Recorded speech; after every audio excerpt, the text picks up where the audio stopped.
কাজে টাজা লাগলে কি তো হয়েছে আমরা আছি না, আসো আত্ম ধরে লইয়া যায়, নিয়ে শুরু করে তোমার হাত আছে মুখে, তুমি কিতা কথা কো, তুমি না পারলো মুখে দিয়ে নাকি চাইবা।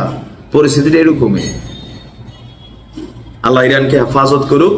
সৌদি এক সময় মনে রাখেন, এদের অতীত ইতিহাস আইয়ামে জাহিলিয়াত, এটা কিন্তু সৌদিতেই ছিল, আরব ভূমিতেই ছিল।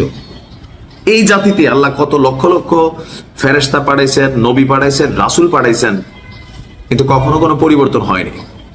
তো যাই হোক, আমার ভালোবাসা ইরানের পক্ষে। শিয়া সুন্নি বাদ দেন ভাই, শিয়া হোক, তারা যাইয়া যা খুশি তা করুক, আই ডোন্ট কেয়ার। আমার কাছে মনে হয় মুসলিম বিশ্বে এই মুহূর্তে যদি কোনো মানে আগামী দিনের সুপ্রিম লিডার থাকে, এটা হচ্ছে ইরান। অনেক দূর আগাই গেছে, বিশ্বাস করেন।